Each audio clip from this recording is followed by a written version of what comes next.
नमस्कार दोस्तों, मैं दिवाकर श्रीवास्तव एक बार फिर से स्वागत करता हूं आप सभी का आपके चैनल मॉडर्न मिरर पे। ठीक है, तो दोस्तों मैं बता दूं कि जैसा कि हम लोगों का लेक्चर कंटिन्यू चल रहा है और आज हम जानेंगे थ्योरम्स श्रेणी में आगे बढ़ते हुए तीसरे थ्योरम यानी कि नॉर्टन थ्योरम के बारे में। जैसा कि मैं बता दूं, पिछले दो लेक्चर्स में दोस्तों मैंने आपको सुपरपोजिशन थ्योरम और थेवेनिन थ्योरम के बारे में बताया है और उस पे बेसिस एक एक एग्जाम्पल के थ्रू हमने न्यूमेरिकल भी लगाया है। तो दोस्तों आज का जो हमारा टॉपिक है वो हमारा है नॉर्टन थ्योरम। तो दोस्तों हम उसी वे में नॉर्टन थ्योरम के बारे में भी पढ़ेंगे और मैं आपको नॉर्टन थ्योरम पे भी एक न्यूमेरिकल बताऊंगा। फिर उसके बाद अगला लेक्चर जब हमारा होगा तो उसमें हम लोग तीनों theorems superposition, Thevenin and Norton पे बेसिस न्यूमेरिकल्स को भी सॉल्व करेंगे। ठीक है, तो आइए दोस्तों आज हम जानते हैं नॉर्टन थ्योरम के बारे में। ठीक है, तो हमारा ये तीसरा थ्योरम क्या था? नॉर्टन थ्योरम, नॉर्टन्स थ्योरम यानी कि इसको कह सकते हैं नॉर्टन प्रमेय।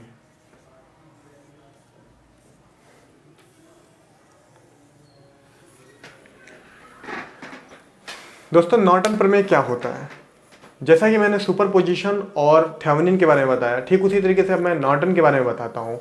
नॉर्टन थ्योरम के द्वारा जब कोई सर्किट जिसमें एक या एक से ज़्यादा सोर्सेज लगे हुए हों और उस सर्किट के किसी एक पर्टिकुलर ब्रांच में या फिर किसी दो सिरों के बीच का वोल्टेज पूछता हो तो उसकी वैल्यू हम नॉर्टन थ्योरम की मदद से भी निकाल सकते हैं। जैसा कि मैंने आपको सुपरपोजिशन और थेवेनिन थ्योरम के द्वारा ये निकालने के मेथड्स बताया था। ठीक है, ठीक उसी तरीके से आज हम नॉर्टन थ्योरम्स के बारे में जानेंगे। ठीक है, तो दोस्तों नॉर्टन थ्योरम के द्वारा किसी सर्किट में जहाँ पे एक या एक से ज़्यादा एनर्जी सोर्सेज हों तो इन केस उस सर्किट के किसी एक ब्रांच से फ्लो होने वाली करेंट या फिर किन्हीं दो सिरों के बीच का विभवांतर या वोल्टेज हम नॉर्टन थ्योरम्स की सहायता से भी ज्ञात कर सकते हैं। ठीक है, तो आइए दोस्तों हम देखते हैं नॉर्टन थ्योरम के बारे में।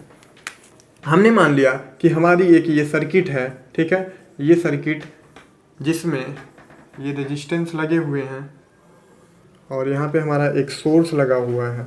हमने मान लिया कि ये हमारा एक वोल्टेज सोर्स V लगा हुआ है। यहाँ पे हमारे जो रेजिस्टेंस है दैट्स R1, ये R2 और ये R3।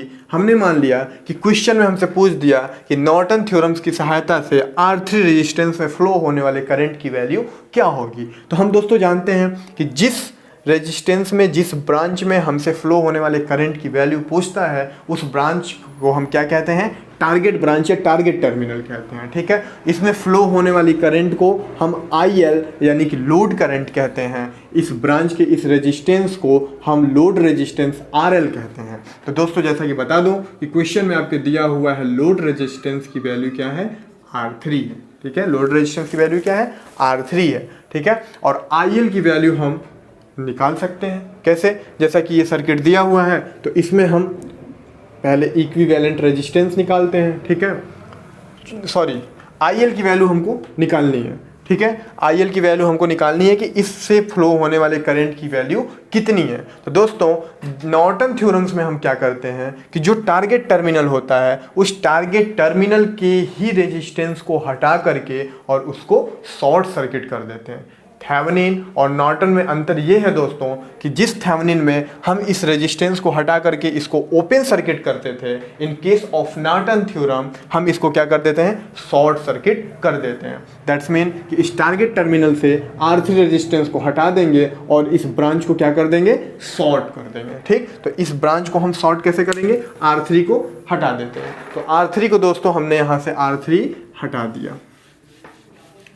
R3 हटाने के बाद हम क्या करते हैं कि इस टर्मिनल्स को आपस में शॉर्ट कर देते हैं। ये शॉर्ट कर दिया। अब क्या करते हैं दोस्तों कि CDR, VDR जो भी थ्योरम, जो भी चीज़ें आपको पता है, जो भी रूल्स आपको पता है वो अप्लाई करके हम इस ब्रांच से फ्लो होने वाली करंट की वैल्यू निकालते हैं। ठीक है, तो करंट की वैल्यू कैसे निकालेंगे? ये देखिए हमारी यहाँ से करंट चलना शुरू हुई, यहाँ के R2 रेजिस्टेंस और ये शॉर्ट सर्किट ब्रांच। तो दोस्तों हम जानते हैं कि current always follows the least resistance path. Current always come resistance वाले पथ को ही फॉलो करती है। उसी रास्ते से जाती है। जैसा कि मैं आपको बता दूं, हम लोग भी, हमारे नेचर में भी है, हम क्या करते हैं, दो रास्ते हैं कहीं एक ही मंजिल पे जाने के, और एक रास्ता बहुत ही कठिन है और एक रास्ता बहुत ही सरल है, तो we always follow the easy way. तो इसी तरीके से करंट भी है, क्या करती है, ऑलवेज लीस्ट रेजिस्टेंस पाथ को ही फॉलो करती है। तो दोस्तों यहाँ से हम निकालेंगे कि करंट कितनी फ्लो होगी, यहाँ से हम I की वैल्यू निकाल लेते हैं, और इस ब्रांच से यहाँ तक जो करंट आएगी वही करंट पूरी यहाँ से फ्लो हो जाएगी, क्योंकि यहाँ पे R2 रेजिस्टेंस की कुछ वैल्यू है, ये बिना रेजिस्टेंस का पाथ है, तो करंट ऑलवेज इसी पाथ से जाएगी। तो यहाँ से जो हम I की वैल्यू निकालते हैं इस ब्रांच में, उस शॉर्ट सर्क्यूटेड ब्रांच में, तो उस I की वैल्यू को ही हम IN यानी कि नॉर्टन करंट कहते हैं, या फिर इसी को हम ISC भी कहते हैं, शॉर्ट सर्किट करंट भी कहते हैं। IN कह सकते हैं या ISC कह सकते हैं। IN मतलब नॉर्टन करंट, ISC का मतलब शॉर्ट सर्किट करंट। ठीक है, तो ये ज्ञात करने के बाद, ये हमें जब पता चल जाता है, तो दोस्तों यहाँ पे हमको एक चीज़ पता चल गई कि जो RL की वैल्यू है कितनी है, R3 के बराबर, और इस ब्रांच से जो ISC नॉर्टन करंट है उसकी वैल्यू हो गई IN। ठीक है, IN हो गई। अब एक चीज़ ये है कि अब क्या करते हैं, हमें जैसे थेवेनिन में हमने RTH की वैल्यू निकाली थी, थेवेनिन रेजिस्टेंस, इसमें आप उसको RN भी कह सकते हैं, नॉर्टन रेजिस्टेंस कह सकते हैं, या थेवेनिन रेजिस्टेंस भी कह सकते हैं। यहाँ भी इस सर्किट का इस टारगेट टर्मिनल के आधार पे ही RTH की वैल्यू निकालते हैं, यानी कि इस टारगेट टर्मिनल के आधार पे ही यहाँ से हम RTH की वैल्यू निकालेंगे। RTH यानी थेवेनिन रेजिस्टेंस। तो रेजिस्टेंस निकालते समय हमने बताया था दोस्तों, थेवेनिन रेजिस्टेंस या फिर नॉर्टन रेजिस्टेंस निकालते समय जितने भी सोर्सेज होते हैं उनको उनके इंटरनल रेजिस्टेंसेस से रिप्लेस कर देते हैं। तो इंटरनल रेजिस्टेंसेस से रिप्लेस करने का मतलब कि in case of voltage source का हम जानते हैं कि internal resistance, in case of ideal voltage source उसका इंटरनल रेजिस्टेंस 0 हो जाता है, और in case of ideal current source उसका जो इंटरनल रेजिस्टेंस हो जाता है वो इनफाइनाइट हो जाता है। तो रेजिस्टेंस 0 होने का मतलब कि शॉर्ट सर्किट, रेजिस्टेंस इनफाइनाइट होने का मतलब ओपन सर्किट। ठीक है, तो दोस्तों यहाँ से हम देखते हैं कि हमारा एक आइडियल वोल्टेज सोर्स जुड़ा हुआ है, तो दैट्स मीन कि जब हम इसको रिप्लेस करते हैं तो ये ब्रांच शॉर्ट सर्किट हो जाती है, क्योंकि आइडियल वोल्टेज सोर्स की जो इंटरनल रेजिस्टेंस होता है वो क्या होता है, 0 होता है। तो यहाँ से हमने इस ब्रांच को शॉर्ट कर दिया। अब यहाँ से हम RTH या फिर इसको कह सकते हैं RN मतलब नॉर्टन रेजिस्टेंस या RTH, बात बराबर है क्योंकि दोनों का प्रोसेस बिल्कुल सेम है। In case of Thevenin resistance या फिर in case of Norton resistance, दोनों बात बराबर है। नॉर्टन थ्योरम में भी और थेवेनिन थ्योरम में भी जो हम R इक्विवेलेंट की वैल्यू निकालते हैं उसका प्रोसीजर बिल्कुल सेम है। तो यहाँ से हम RTH की वैल्यू निकाल लेते हैं। RTH की वैल्यू निकल जाएगी तो इस टर्मिनल से चलते हैं, दो भागों में बढ़ जाती है, तो हमको RTH की वैल्यू भी पता चल जाएगी। ठीक है, तो RTH की वैल्यू पता चल जाएगी। हमने मान लिया कि R इक्विवेलेंट, इस सर्किट का जो R इक्विवेलेंट था वो RTH के बराबर है। ठीक, RTH के बराबर है, तो RTH हमको पता चल गया, IN पता चल गया, नॉर्टन करंट, और R3 लोड रेजिस्टेंस वो हमको ऑलरेडी क्वेश्चन में गिवन है। तो इन तीन टर्म्स के मिलने के बाद हम क्या करते हैं, जैसा कि थेवेनिन इक्विवेलेंट मॉडल बनाया था, ठीक उसी तरीके से नॉर्टन इक्विवेलेंट मॉडल के बारे में जानेंगे। तो नॉर्टन इक्विवेलेंट मॉडल क्या होता है दोस्तों, नॉर्टन इक्विवेलेंट मॉडल के अंदर हम क्या करते हैं कि जो हमको ISC की वैल्यू पता होती है उतने वैल्यू की एक करंट सोर्स को दोनों रेजिस्टेंस है, एक तो हमारा RTH यानी RN मतलब थेवेनिन रेजिस्टेंस या फिर कह सकते हैं नॉर्टन रेजिस्टेंस, और दूसरा होता है हमारा लोड रेजिस्टेंस, इसके साथ पैरेलल में कनेक्ट कर देते हैं। ठीक है, जो ISC की वैल्यू हमको मिलती है, नॉर्टन करंट ISC कह लें या फिर IN कह लें, तो उसको हम क्या करते हैं, उस वैल्यू का एक करंट सोर्स RTH यानी कि थेवेनिन रेजिस्टेंस या फिर नॉर्टन रेजिस्टेंस के साथ तथा एक जो हमारा लोड रेजिस्टेंस था R3, दोनों को क्या करते हैं, पैरेलल में कनेक्ट कर देते हैं। ये हमारा नॉर्टन रेजिस्टेंस या फिर हम इसको क्या कह सकते हैं, RTH भी कह सकते हैं, और ये हमारा नॉर्टन करंट का ही हम क्या बना लेते हैं, करंट सोर्स। और RN और R3 दोनों को क्या कर सकते हैं, या इसको R3 क्या है हमारा, यही लोड रेजिस्टेंस है, क्वेश्चन में इसमें पूछा था मेरा। ठीक, इन दोनों को पैरेलल में किसके साथ, नॉर्टन करंट जो आई थी उस वैल्यू के एक सोर्स के साथ कनेक्ट करा देते हैं। अब दोस्तों क्या करते हैं, चूंकि आई एन की वैल्यू हम निकाल चुके होते हैं तो हमको पता होता है कि ये करंट यहाँ आई एन के बराबर आ रही है।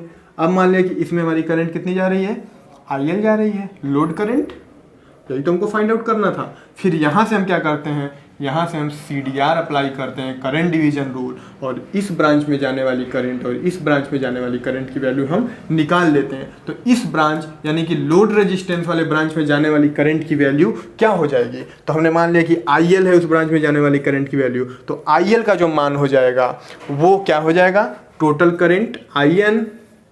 तो इस ब्रांच में निकालना है तो CDR क्या कहता है कि इसके अपोजिट ब्रांच के रेजिस्टेंस से मल्टीप्लाई, तो अपोजिट ब्रांच कौन है, RN, तो IN into RN whole upon दोनों रेजिस्टेंसेस का एडिशन। तो दोनों रेजिस्टेंसेस कौन कौन है, एक RN है और दूसरा क्या है R3 यानी कि क्या लोड रेजिस्टेंस, दूसरा क्या है RL है, इन दोनों को जोड़ लिया।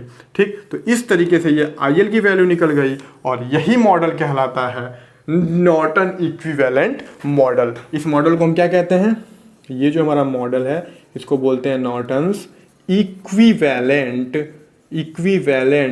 मॉडल। ये बहुत ही इंपॉर्टेंट मॉडल है, Norton's equivalent model. Norton's equivalent model में क्या होता है, जो IN निकालते हैं यानी कि नॉर्टन करंट उस शॉर्ट सर्किट ब्रांच से जो फ्लो होती है उसका उस वैल्यू का एक करंट सोर्स लेते हैं और दोनों रेजिस्टेंसेज यानी कि RTN यानी RN यानी कि नॉर्टन रेजिस्टेंस और लोड रेजिस्टेंस, इन दोनों को पैरेलल में कनेक्ट करके इस सोर्स से जोड़ देते हैं और फिर यहाँ से CDR अप्लाई करके लोड रेजिस्टेंस से फ्लो होने वाली करंट IL की वैल्यू को हम निकाल लेते हैं। ठीक है, तो दोस्तों उम्मीद करता हूँ कि ये चीज़ें आपको समझ में आई होंगी। नहीं समझ में आई हैं तो आइए फिर इसको एक न्यूमेरिकल के द्वारा और अच्छे तरीके से समझेंगे। ठीक है, उम्मीद है आपको न्यूमेरिकल में मैं और अच्छे तरीके से आप तक ये बातें डिलीवर कर पाऊंगा। तो आइए दोस्तों देखते हैं एक न्यूमेरिकल। ठीक है, जैसा कि मैं बता दूं, मैंने अपने पिछले वीडियो में जब थेवेनिन थ्योरम बता रहा था तो उसमें भी मैंने यही सेम एग्जांपल लिया था और थेवेनिन की सहायता से हमने इस 15 ओम में फ्लो होने वाले करंट IL की वैल्यू को फाइंड आउट किया था थेवेनिन थ्योरम की मदद से।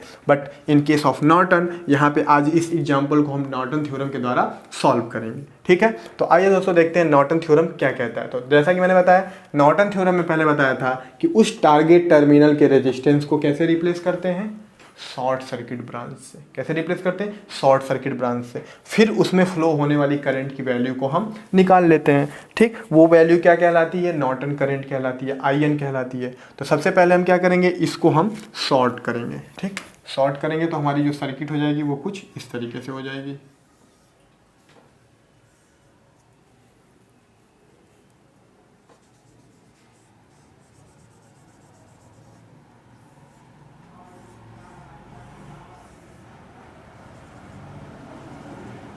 ये 15 ओम जो है यही हमारा क्या है, ये RL है। इसको हम यहाँ लिख लेते हैं, यहाँ हम लिख लेते हैं, ये हमारा RL की वैल्यू कितनी है, 15 ओम है। इसको हमने लिख लिया। यहाँ पे उस RL को हमने शॉर्ट कर दिया, उस RL को हमने क्या कर दिया, शॉर्ट कर दिया। 12 ओम, ये हमारी 24 वोल्ट की बैटरी लगी हुई थी, RL को शॉर्ट कर दिया। अब क्या दोस्तों, अब हमको पता करना है कि इस सर्किट से फ्लो होने वाली करंट कितनी है, इस सर्किट से फ्लो होने वाली करंट कितनी है। ठीक है, अब जब हम इसका पहले तो करंट की वैल्यू कैसे निकालेंगे, हम इसका इक्विवेलेंट रेजिस्टेंस निकालेंगे, क्योंकि हमको पता है कि I की वैल्यू होती है I = V/R। ठीक, अब यहाँ से हम देखते हैं कि 12 ओम का रेजिस्टेंस और 0 ओम, ये क्या है, शॉर्ट का मतलब 0 ओम का रेजिस्टेंस का एक ब्रांच आपस में कैसे जुड़े हुए हैं, पैरेलल में जुड़े हुए हैं। तो इनका जो इक्विवेलेंट हो जाएगा वो क्या हो जाएगा, 0 हो जाएगा, क्योंकि 0 ओम के रेजिस्टेंस के साथ अगर 12 ओम का रेजिस्टेंस जोड़ेंगे तो उसकी वैल्यू 0 हो जाएगी। हम निकाल के भी देख सकते हैं। अगर हमने मान लिया कि यहाँ से अगर 12 ओम का रेजिस्टेंस 0 के साथ जुड़ा हुआ है तो R की जो वैल्यू हो जाएगी 12 × 0/12 + 0, तो ये R की वैल्यू क्या हो जाएगी, 0। तो यहाँ तक का मान 0 और इस 0 में 4 जोड़ देंगे तो यानी कि इस सर्किट का जो इक्विवेलेंट आएगा वो केवल और केवल 4 के बराबर होगा। यानी कि हमारी करंट कौन सा पाथ यूज करेगी, ऐसे चलेगी और ऐसे घूम के आ जाएगी। इस रेजिस्टेंस का कोई मतलब नहीं है करंट के पाथ में, इस रेजिस्टेंस से कोई भी करंट हमारी फ्लो होने वाली नहीं है। ठीक, तो यहाँ से दोस्तों हम I = V/R से I की वैल्यू निकाल लेते हैं और ये I हमारी पूरा यहाँ से होकर फ्लो होगी, यानी कि ये ही कहलाता है हमारा नॉर्टन करंट IN। ये क्या कहलाता है, नॉर्टन करंट IN। तो I की वैल्यू जो हो जाएगी वो V यानी कि 24/4, 4 6 24 यानी कि 6 एम्पियर की करंट हमारी ऐसे फ्लो हो जाएगी। और ये 6 एम्पियर यहाँ से फ्लो हो रही है, यानी कि यही 6 एम्पियर क्या हो जाएगी, I बराबर 6 बराबर ये IN हो जाएगी, यही IN की वैल्यू हो जाएगी, यही 6 एम्पियर IN की वैल्यू हो जाएगी। यानी हमको नॉर्टन करंट की वैल्यू हमने निकाल लिया। तो दोस्तों हमको क्या क्या मिल गया, आइए देखते हैं। लोड रेजिस्टेंस क्वेश्चन में गिवन था, लोड रेजिस्टेंस हमारा क्वेश्चन में क्या था, दिया हुआ था, किसने में निकालना था, 15 ओम वाले में। तो यहाँ ये डाटा मैं लिख लेता हूँ। RL हमको पता था कितने में, 15 ओम के रेजिस्टेंस में निकालना था। IN की वैल्यू हमने कैलकुलेशन करके निकाल लिया, कितना, 6 एम्पियर। तीसरा डाटा नॉर्टन इक्विवेलेंट सर्किट बनाने के लिए जो तीसरा डाटा है वो क्या होता है, RTH होता है। तो RTH बिल्कुल हम सेम प्रोसेस से यूज करते हैं और सेम तरीके से निकालते हैं। तो ये देखिए RTH हम कैसे निकालेंगे, इस 24 वोल्ट के वोल्टेज सोर्स को इसके इंटरनल रेजिस्टेंस से रिप्लेस करेंगे। तो वोल्टेज सोर्स है, इसका internal resistance 0, ideal voltage source का इंटरनल रेजिस्टेंस 0। यदि यहाँ पे इसका कुछ इंटरनल रेजिस्टेंस देता तो उसको वहाँ लगा देते हैं, लेकिन यहाँ पे आइडियल वोल्टेज सोर्स है तो इसका इंटरनल रेजिस्टेंस क्या हो जाएगा, 0 हो जाएगा। तो अब जो हम RTH निकालने के लिए सर्किट जो हमारी बनेगी वो कुछ इस तरीके से बनेगी। ये वोल्टेज सोर्स शॉर्ट, यहाँ पे 4 ओम का रेजिस्टेंस, यहाँ पे एक 12 ओम का रेजिस्टेंस, ये 4 ओम का रेजिस्टेंस, और ऐसे करके ये सर्किट यहाँ थी। और यहाँ से हमको किसकी वैल्यू निकालनी है, RTH की वैल्यू निकालनी है। थेवेनिन रेजिस्टेंस या फिर इसको RTH कह लो, या फिर इसी को हम क्या कहते हैं, नॉर्टन रेजिस्टेंस RN कहते हैं। तो RN की वैल्यू कैसे निकालेंगे, यहाँ से हमारी करंट चली, 2 भागों में डिवाइड हो गई। तो 12 और 4 ओम के 2 रेजिस्टेंस कैसे जुड़े हुए हैं, पैरेलल में। मैंने बताया था आपको पैरेलल, एक सिरा दोनों का यहाँ और दूसरा सिरा दोनों का यहाँ, ठीक। ये एक सिरा यहाँ, दूसरा सिरा यहाँ, एक सिरा यहाँ, दूसरा सिरा यहाँ, दोनों का तो ये पैरेलल है। तो यानी कि 12 और 4 आपस में पैरेलल में जुड़े हैं, तो इनका R जो हो जाएगा, यानी कि वही R किसके, RTH के बराबर होगा। वो कितना हो जाएगा, 12 × 4/12 + 4, ठीक है।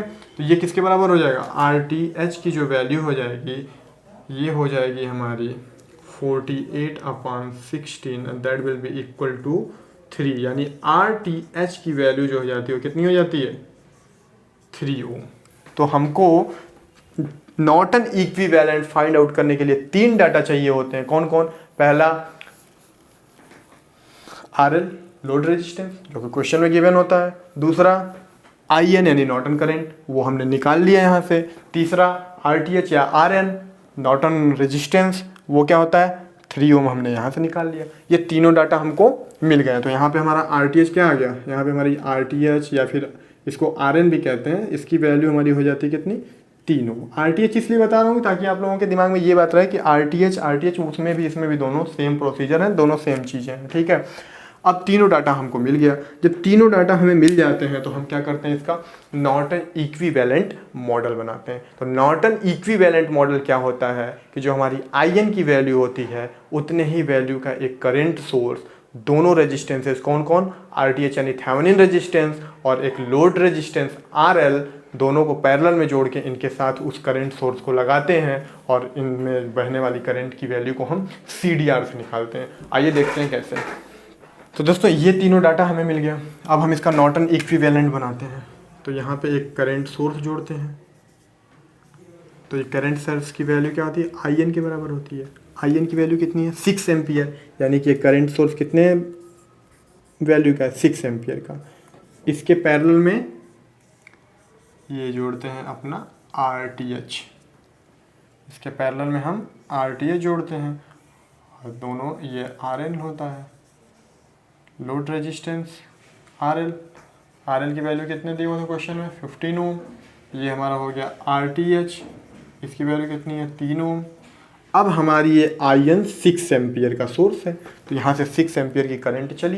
ये कितनी चली, 6 एम्पियर की करंट। अब ये 6 एम्पियर हमको पता करना है कि RL में कितनी जा रही है और RTH में कितनी जा रही है, ठीक है। तो इसको निकालने के लिए हम क्या करते हैं, यहाँ से नॉर्टन का वो जो फार्मूला है CDR अप्लाई कर सकते हैं, या फिर नॉर्टन करंट का जो सीधा फार्मूला है वो निकाल लेते हैं। IL की जो वैल्यू हो जाती है वो IN इंटू, इस ब्रांच में निकालना है तो इसका multiply RTH whole upon RL plus RTH।